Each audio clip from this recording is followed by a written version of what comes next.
Bagi gua orang-orang yang seperti itu, Habib seperti itu anak pungut, bukan anak bener. Boleh jadi asalnya dulu anak orang dipungut atau anak zina. Begitu aja selesai. Otak gua begitu konfirmasinya. Gitu. Sampai hari ini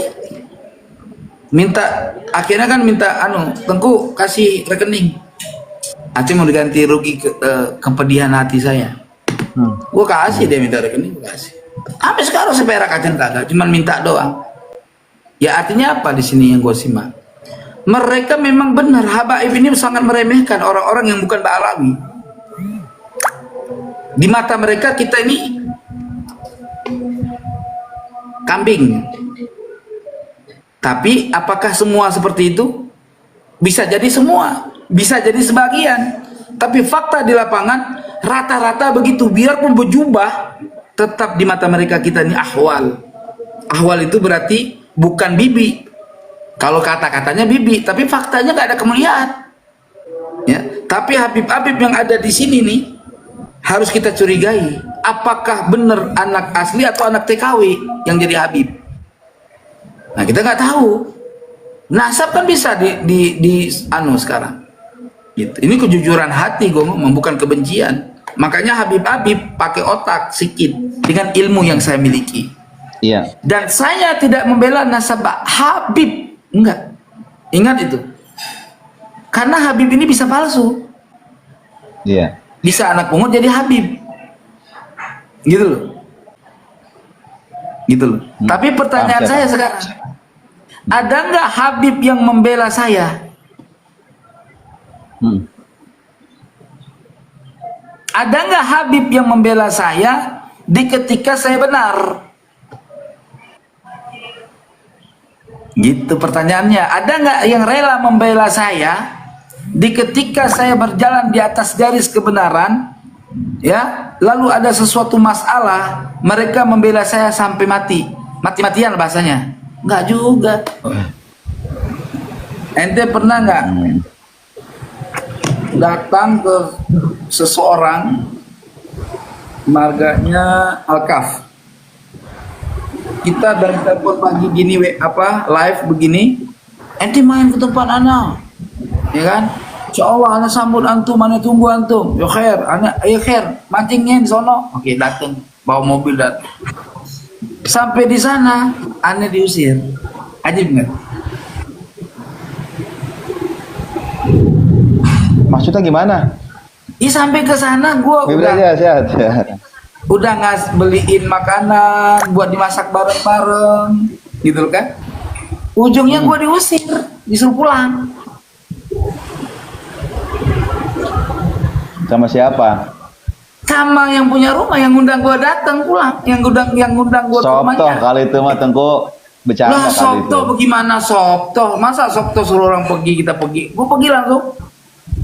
Beneran, maksudnya beneran. Beneran, saksi banyak kok. Woi, Ba'alawi Jahannam. Natap lo rungkat, lo liatin aja. Ini sumbernya saya juga. Jahannam betul.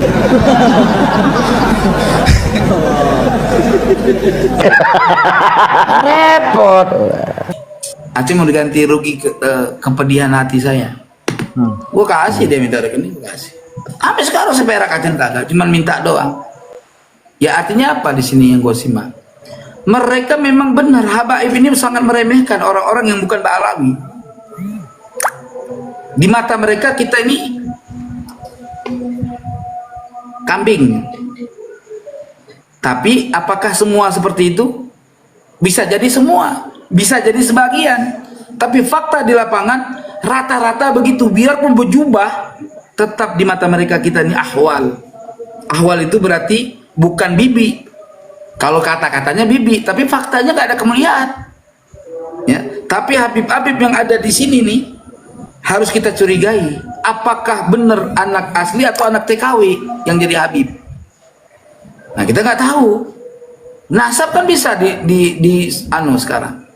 Gitu. Ini kejujuran hati gue ngomong, bukan kebencian. Makanya Habib-Habib pakai otak sikit dengan ilmu yang saya miliki. Iya. Dan saya tidak membela nasab Habib, enggak. Ingat itu. Karena Habib ini bisa palsu. Iya. Bisa anak pungut jadi Habib. Gitu loh. Gitu loh. Tapi pertanyaan Paham, saya sekarang, ada nggak Habib yang membela saya? Hmm. Ada nggak Habib yang membela saya di ketika saya benar? Gitu pertanyaannya. Ada nggak yang rela membela saya di ketika saya berjalan di atas garis kebenaran, ya, lalu ada sesuatu masalah, mereka membela saya sampai mati, mati-matian bahasanya? Nggak juga. Ente pernah nggak datang ke seseorang, marganya Alkaf, kita dari telepon pagi gini, live begini, ente main ke tempat anak, ya kan? Insya Allah anak sambut antum, mana tunggu antum. Ya khair, anak ya khair, mancingin sono. Oke, datang, bawa mobil datang. Sampai di sana, aneh diusir. Ajib nggak? Maksudnya gimana? Sampai ke sana gua Bibir aja, sehat. udah beliin makanan buat dimasak bareng-bareng, gitu kan? Ujungnya gua diusir, disuruh pulang. Sama siapa? Sama yang punya rumah, yang ngundang gua datang pulang, yang ngundang gua ke Sobtoh rumahnya. kali itu mah Tengku bercanda Lah kali itu. Sobtoh bagaimana Sobtoh? Masa Sobtoh suruh orang pergi, kita pergi? Gua pergi langsung. Beneran, maksudnya beneran. Beneran. Saksi banyak kok. Nah, jadi kurang lebih seperti itulah saudaraku terkait apa yang kemudian disampaikan oleh Tengku Qori di dalam video tersebut. Dan ini memang betul-betul mengagetkan sih ya. Saya betul-betul terkejut, merasa kasihan sekali terhadap Tengku Qori ini. Anda tahulah ya, dan kabar yang sudah beredar, ya, maaf kalau salah ya. Tengku Qori ini katanya sampai membuat antitesis. Luar biasa, luar biasa. Tapi coba kita lihat dari cerita yang ada di dalam video tersebut. Betul-betul mengejutkan. Betul-betul mengejutkan sekali. Saya sangat merasa kasihan lah terhadap Tengku ini. Ya, kasihan sekali. Waduh. Ini sekarang ya sedang rame saya pikir ya. Sedang rame ya. Dari teman-teman kita saya pikir sudah ada yang sudah mengetahui informasi ini ya. Terlepas apakah ini benar atau tidak ya, seputar cerita yang kemudian disampaikan saya kurang tahu pasti ya. Namun ya ketika saya mendengarkan cerita tersebut ya, saya betul-betul kaget ya, jujur saya betul-betul kaget. Waduh, ini kok begini sih ya. Jadi seperti itu saudaraku. Dan mungkin lebih enaknya ya biar saya putarkan ya sekali lagi, dan ini ya di detik-detik ini, di menit ini ya, yang menurut saya membuat ya saya kaget. Oke, saya putarkan, membuat agar supaya video ini dicerna dengan baik ya, didengarkan dengan baik. Bagi gua, orang-orang yang seperti itu, Habib seperti itu anak pungut, bukan anak bener. Boleh jadi asalnya dulu anak orang dipungut atau anak zina. Begitu aja selesai. Otakku begitu konfirmasinya. Gitu. Sampai hari ini akhirnya kan minta Tengku kasih rekening. Aceh mau diganti rugi kepedihan hati saya. Gua kasih, dia minta rekening. Sampai sekarang seperak akan tak ada, cuma minta doang. Gimana? Itu yang terakhir itu ya, yang baru saya putarkan. Dan ada lagi saudaraku ya, yang dimana ini ya tidak kalah mengejutkan sih ya. Jadi Tengku ini belak-belakan ya. Sampai ya menyampaikan ini kayaknya di live ya. Kayaknya sih ya. Oh iya, ini ada host katanya. Ya, kita lanjut ya. Ada ungkapan Tengku ini yang begitu sangat mengejutkan ya, tidak kalah dengan yang tadi itu. Ya artinya apa di sini yang gue simak? Mereka memang benar, habaib ini sangat meremehkan orang-orang yang bukan alami. Di mata mereka kita ini kambing. Waduh. Tapi apakah semua seperti itu? Bisa jadi semua, bisa jadi sebagian. Bisa jadi semua, bisa jadi sebagian. Gimana tuh? Tapi fakta di lapangan rata-rata begitu. Biarpun berjubah, tetap di mata mereka kita ini ahwal. Ahwal itu berarti bukan bibi, Kalau kata-katanya Bibi, tapi faktanya nggak ada kemuliaan. Gimana itu? Ya. Tapi Habib-Habib yang ada di sini nih harus kita curigai. Apakah benar anak asli atau anak TKW yang jadi Habib? Nah, kita nggak tahu. Nasab kan bisa di anu sekarang. Gitu. Ini kejujuran hati, gue ngomong, bukan kebencian. Makanya Kejujuran hati. Habib-Habib pakai otak sedikit dengan ilmu yang saya miliki. Iya. Dan saya tidak membela nasab Habib. Enggak. Ingat itu. Karena Habib ini bisa palsu. Iya. Bisa anak pungut jadi Habib. Gitu loh. Gitu loh. Tapi pertanyaan saya sekarang, ada nggak Habib yang membela saya? Ada tidak Habib yang membela Tengku ini katanya? Ada tidak? Nah, coba teman-teman yang tahu tolong dikasih tahu ya.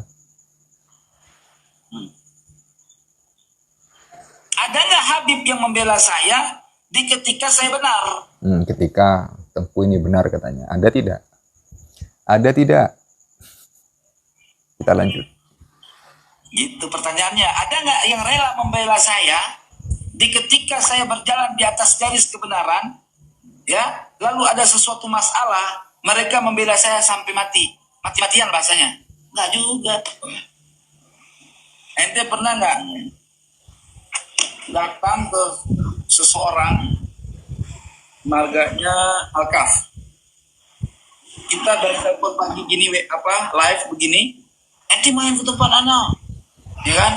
Insya Allah anak sambut antum, anak tunggu antum. Yo khair, anak ayo khair, pancingnya di sono. Oke, datang, bawa mobil datang. Sampai di sana, anak diusir. Aja nggak? Diusir katanya ya. Coba kita ulang.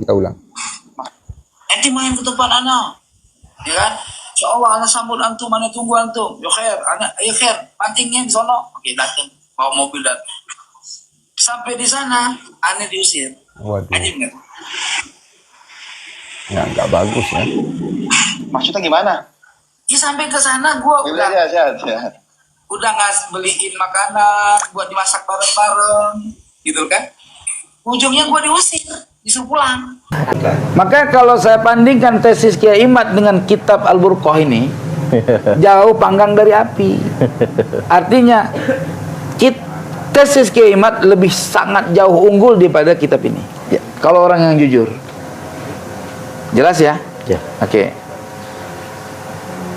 Terus, benarkah Imam Ibnu Hajar mengisbat nasab Ba'alawi? Nih, kita lihat. Saya menyatakan bahwa Imam Ibnu Hajar tidak pernah nulis nasab Ba'alawi dan mengakui nasab Ba'alawi. Kenapa? Karena kitab Sabat ini sudah diselewengkan. Ya. Iya. Artinya sudah dibuat oleh orang. Dan apa tadi? Siapa tadi? Imam Ibnu Hajar sama sekali tidak pernah menuliskan atau mengambil sanad daripada yang disebut Al-Idrus itu. Gitu. Ya. Kenapa? Begini, teman-teman. Ya. Nih. Ya. Di sini kan dia tulis Al-Imam Al-Kabir Al-Faqih Asrihi Mufti Zamanihi Al-Alama Al-Mutafattin Syihabuddin Abul Abbas Ahmad bin Muhammad bin Ali Al-Ma'ruf bin Ibni Hajar As-Sulami As-Su'di kan? Ya kan? Ya. Nah, beliau dilahirkan tahun 909 Hijri. Oke? Sementara Abu Bakar bin Abdullah Al-Idrus, di mana beliau mengambil sanad khirqah dari beliau, wafatnya tahun 914. Iya. Perhatikan teman-teman. Orang wafat 914. Ya. Yang satu lahir 909. 5 tahun umurnya Imam Ibnu Hajar, pergi ke Yaman, ngambil sanad pakai sorban sama orang yang sudah meninggal. Iya. Ini semua aneh tapi nyata, gitu loh. Ini kita bahas, kita boleh jadi ini tuh kalau kita tinjau ternyata kitab ini hasil imla, bukan karya tulis tangannya Imam Ibnu Hajar, disalin ulang oleh muridnya. Kemungkinan besar ada pemalsuan di proses penyalinan. Itu dia, boleh Iya. jadi pemalsuan itu dipalsukan oleh mereka. Mereka kan lah mahir bagian-bagian begitu, Pak. Iya. Kalau kita kan nggak pinter, ya. Kalau bagian-bagian begitu kita nggak pinter. Nih, ya, lucu kan? Di sini malah dibilang bahwa Imam Ibnu Hajar menggelar Abu Bakar bin Abdullah Al-Idrus Syekhul Jinni wal Insi wal Malaika. Muhakkik mengatakan perkataan Syekhul Jinni wal Insi wal Malaika ghairu madhiyah, Ya. enggak diridhai oleh musannif. Palsu kan? Masuk. Jadi data untuk menyebutkan mereka sebagai said itu hasil buatan. Ya. Jadi gua nggak percaya ini kitab ini. Bukan nggak percaya isinya, nggak percaya kitabnya, tapi isi yang berhubungan dengan Ba'alawi ini sisipan. Ya. Sederhananya sisipannya yang palsu. Iya. Padahal di atasnya di mukadimah awal Al-Imam Ibnu Hajar Al-Haytami mengatakan orang-orang ahli bid'ah kalau dimintain sanad mereka nggak bisa nunjukin sanad. Kenapa di sini Imam Ibnu Hajar mengambil sanad sama orang yang udah mati? Iya. Iya, umur 5 tahun. Umur 5 tahunnya Sayyidina Syekh Al-Imam Ibnu Hajar, siapa tah? Abu Bakar bin Abdullah Al-Idrus sudah meninggal. Ya. Jelas? Oke? Jelas ya? Jelas. Nah, berarti Imam Ibnu Hajar masih di dalam perut. Ini udah tua, udah mau meninggal gitu. Begitu lahirnya Imam Ibnu Hajar brojol baru lahir, Baru 5 tahun. tahun kemudian Abu Bakar Al-Idrus meninggal. Kapan ngambil khirqah? Ya. Gitu loh. Hitung dah. Oke. Nah, menyebutkan nama-nama As-Said, As-Sarif itu belum isbat. Belum isbat. Kenapa? Karena orang dalam menulis itu kan mengikuti nama yang sudah syuhroh, dia sudah masyhur, dia dikenal oleh muridnya sebagai orang yang dipanggil Sayyid. Ya. Ya nggak mungkin dipanggil nggak. Qala Abdullah Al-Idrus. Ya, sementara dia sudah dipanggil Sayyid oleh muridnya. Ya ta'adduban wa takriman qala As-Sayyid. Kalau kita dikenal, antum dikenal Kiai, qala Pak Suparman, kan songong musannif begitu. Paham ya? Iya kan, benar nggak? Iya, qala Al-Ustadz Suparman misalkan. Iya nggak? Qala Syekh Suparman, karena masyhurnya Syekh. Gitu loh kan? Kalau masyhurnya Syekh dipanggil Habib, ya marah orang. Ya. Gitu loh. Paham nggak? Itu namanya mengungkapkan gelar. Teman-teman yang dirahmati oleh Allah, lanjut kepada fatwa, ya. Ulama ahli nasab mengeluarkan fatwa dalam 22 halaman muktamar di Lebanon membahas nasab Ba'alawi. Ternyata tesis Kiai Imad dibahas oleh ulama internasional. Dan hasil bahasan ulama internasional memverifikasi bahwa wa yutliquna alaihim kadzalika bani alwi wa ali alawi yaskununa fil yaman. Dan mereka ahli nasab menetapkan, mengitlakkan Kamalul Hud, ya, sama seperti mengitlakkan Bani Alawi dan Ali Alawi. Jadi di Baghdad, di Irak sana, ada orang ngaku keturunan Ba'alawi, tetapi dia namanya Kamalul Hud. Dia, ya. Nah, mereka itu berkediaman di Yaman. Jelas ya? Wa yantasibuna hasiba umudihim an-nasabi al-maz'umi ila Alwi bin Ubaidillah bin Ahmad bin Isa bin Muhammad bin Ali Ar-Ruraidi bin Imam Ja'far As-Sadiq. Ya kan? Yeah. Nih fatwanya nih. wa nasabuhum Batil. batilun bima jaa fi ummahati kutubin nasabi wa a'lamihim. Sesuai nasab mereka batil berdasarkan kitab-kitab induk nasab. Dan ulama-ulama mereka ahli nasab. Qala Al-Fakhri Ar-Razi fi kitab Syajarah Al-Mubarakah. Terus sampai habis nggak ada namanya Ubaidillah. Ini hasil fatwa. Fatwa ulama ahli nasab. Ahli nasab. Internasional. Beliau membuat 22 halaman dengan diberikan judul As-Suyuful Mujliyah. Sekretaris penulisannya apa? Dengan kolam dengan tulisan Yasin Al-Khalidar.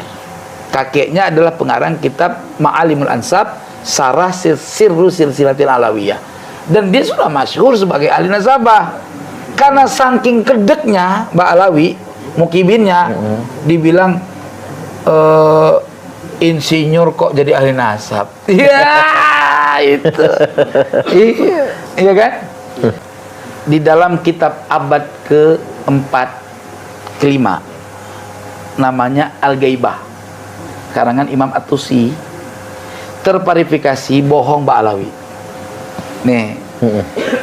An Ahmad bin Isa Al-Alawi min waladi Ali bin Ja'far qala dakhaltu ala Abil Hasan alaihi salam bi Suriah. Yang ingin saya verifikasi di sini adalah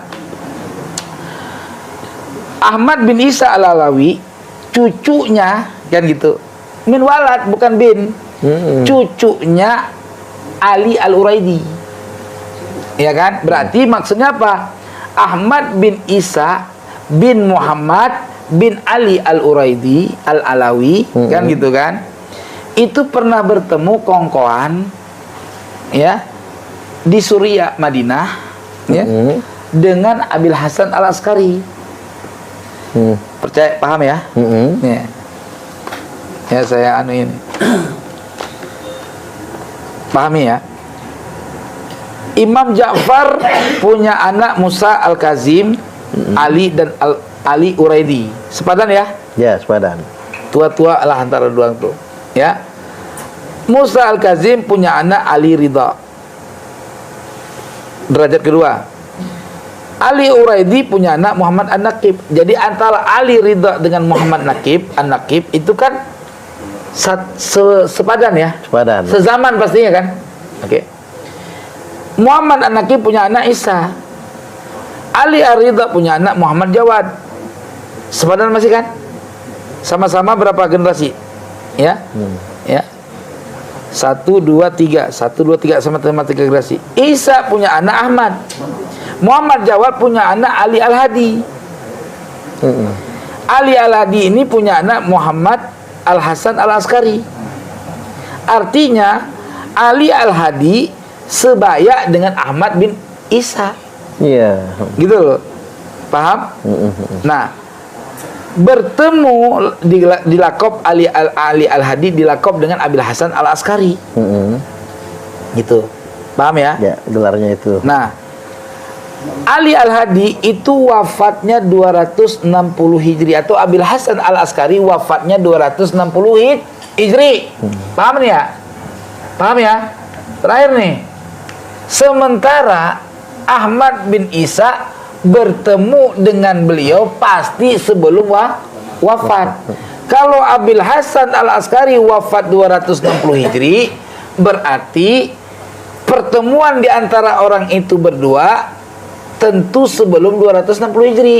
Bisa 250 Hijri, bisa 255 Hijri, atau bisa 240 Hijri, kan gitu. Benar nggak kira-kira? Yang ingin saya klarifikasi, dalam catatan Mbak Alawi, Ahmad bin Isa lahirnya 260 Hijri satu riwayat. Wafatnya 345. Dalam riwayat lain, Ahmad bin Isa lahirnya 290 Hijri. Ya, wafatnya 345 Hijri sama. Pertanyaan saya, kita ambil aja wafat yang 260 Hijri. Mungkinkah Abil Hasan yang wafat 260 Hijri Ketemu dengan orang yang baru lahir di tahun 260 Hijri? Nggak mungkin kan? Artinya Ahmad bin Isa diperkirakan wafatnya 280 Hijri sampai 300 Hijri. Ya. Saya lebih condong 280 Hijri. Ya. Dapat diverifikasi lagi, mustahil Ahmad bin Isa melahirkan Ubaidillah. Kenapa? Karena Ubaidillah dalam catatan Ba'alawi lahirnya 295 Hijri. Iya. Mana mungkin seorang anak lahir bapaknya udah mati, udah meninggal. Ketiga, tidak mungkin Ahmad bin Isa hijrah ke Yaman tahun 317. Kenapa? Karena Ahmad bin Isa sudah meninggal. Iya. Jelas ya? Maka kitab ini akur dengan Tahdhibul Ansab yang menyatakan bahwa Ahmad bin Isa wafat di Basrah, Di Basrah. bukan dia di Yaman. Jelas saudaraku? Jelas. Alhamdulillah. Baik, luar biasa dari berbagai macam sisi. Ada banyak sekali ruang hampa, ruang kosong, dan sesuatu yang telah dimanipulasi oleh Ba'alwi demi mendapatkan legitimasi mereka sebagai cucu Nabi. Hari ini kita semua berjuang untuk meluruskan ini semua, bukan lagi dalam rangka suudon atau kemudian menggibah nasab seseorang, tapi apa yang kita lakukan ini dalam rangka menjaga kebenaran, menjaga kemuliaan nasab suci Rasulullah sallallahu alaihi wasallam. Ini sudah menjadi kewajiban umat Islam seluruh dunia, khususnya di bumi Nusantara. Mari bersama-sama kita semua menjaga nasab suci Rasulullah SAW, sehingga tidak ada lagi yang berani ngaku cucu Nabi kecuali dengan data yang benar. Jangan berhenti sampai di sini, selesaikan ini semua, dan mudah-mudahan apa yang kita lakukan mendapatkan ridho dari Allah Ta'ala dan Rasulnya. Terima kasih kepada Teguh Qori yang sudah hadir di Lampung dan sudah menjelajah di Lampung. Teruskan perjuangan. Apa yang beliau lakukan adalah suatu sisi yang sangat penting untuk perjuangan ini. Jadi artinya memang kita berjuang di berbagai macam sisi, dan beliau telah melengkapi penelitian Kiai Haji Imaduddin Usman Al-Bantani. Maju terus, pantang mundur, jangan pernah takut. Wallahul muwaffiq ila aqwamit thoriq. Assalamualaikum warahmatullahi wabarakatuh.